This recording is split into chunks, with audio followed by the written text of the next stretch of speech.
Hello guys, আসসালামু আলাইকুম। আপনারা সবাই কেমন আছেন? আশা করি সকলেই ভালো আছেন। Welcome cute mini kitchen. আজকে আমি রান্না করব চুনা মাছের টক, আর সেটাই আমি আপনাদের সাথে শেয়ার করব। ফার্স্টে আমি মাছগুলোকে ভালো করে ভেজে নিচ্ছি।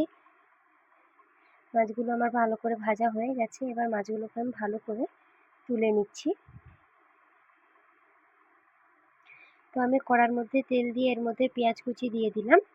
দিচ্ছি কাঁচা লঙ্কা, টমেটো দিয়ে এটাকে ভালো করে ভেজে নেব। আজকে আমি যেই টকটা করব সেটা শুধু কাঁচা লঙ্কারই টক হবে। এর মধ্যে আমি কোনো ঝাল গুঁড়াই দেব না। দেখতে পাচ্ছ বন্ধুরা, এবার আমি দিচ্ছি রসুন বাটা, দিয়ে এটাকে ভালো করে আবারও নেড়ে চেড়ে নিচ্ছি যাতে ভালো করে ভাজাটা হয়ে যায়, তার জন্য।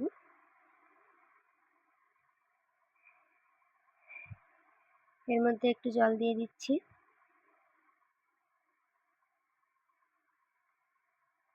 এবার আমি দিচ্ছি লবণ, হলুদ গুঁড়ো,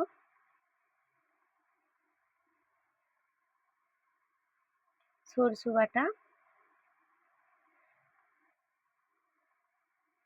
দিয়ে আমি এটাকে ভালো করে নেড়ে নেব। এতে আমি শুধু টকে সরষে বাটাই দেবো, কোনো জিরা বাটা দেবো না, কারণ টক বানালে শুধু সরষে বাটা দিয়েই বানাতে হবে, জিরা বাটা দেওয়া যাবে না। এর মধ্যে আমি আর একটু জল দিয়ে দিচ্ছি, কারণ মশলাটা বসে যাচ্ছে, তাই জন্য একদমই আমি জলটা দিয়ে দিলাম। আবারও একটু জল দিয়ে দিচ্ছি, দিয়ে আবার মাছগুলোকে আমি আস্তে আস্তে তুলে দিচ্ছি। আমার সব মাছ দেওয়া হয়ে গেছে।